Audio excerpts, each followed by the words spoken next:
Persuasive writing is an important skill. It can be used to influence thoughts, inspire actions, and drive change. Whether you're delivering a speech, advocating for a cause, selling a product, promoting an event, or simply trying to change someone's mind, being able to convince others to agree with you or do what you want is a very useful talent. Today, you're going to learn about a strategic tool that all great persuaders use: flattery. Complimenting someone can quickly help you build a connection and make them like you, increasing the chances that they will listen and agree with what you are saying. So let's learn all about it.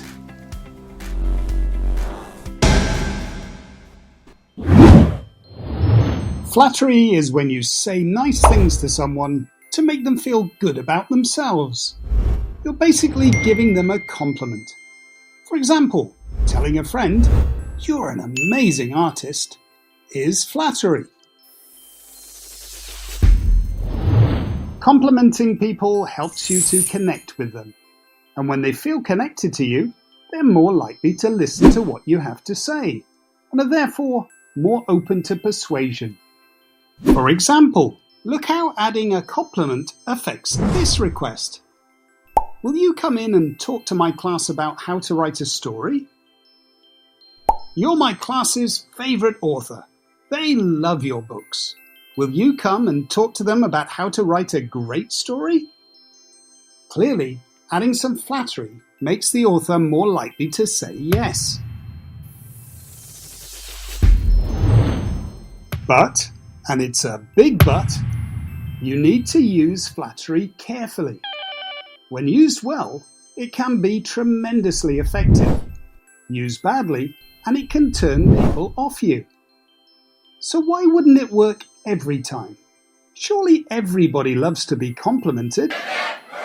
It all depends on whether the compliment feels sincere.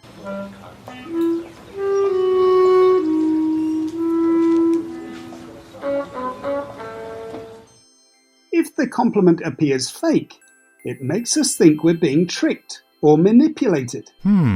Aesop's fable about the fox and the crow warns us about the dangers of falling for false flattery. In the story, the fox tricks the crow into dropping the cheese from her beak by flattering her about her beautiful voice. Salesmen often use false flattery to get us to buy what they are selling. They give exaggerated compliments despite not knowing anything about us. "I can tell you're a fun and exciting guy. This sports car is perfect for you."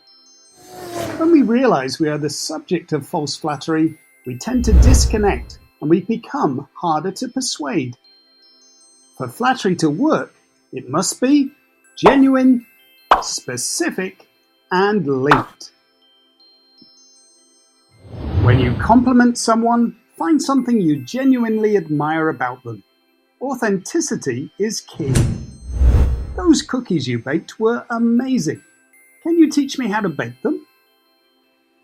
Dear Coach, I'd like to start by expressing my thanks for all the help you've given me this season. Your shooting tips have significantly boosted my confidence in my three-point shot. I was wondering if you could help me with my left-handed layups. Specific compliments are more meaningful than vague ones. Instead of saying, "You're a kind person, Julie. Would you take care of my pet dog whilst we're on holiday?" Be more specific and explain exactly what makes Julie kind to animals. "Queenie loves you, Julie. You always give her so much attention. Would you be able to take care of her whilst we're on holiday?" It's important to link your compliment to what you want the person to do. This makes the flattery feel more sincere because it's relevant.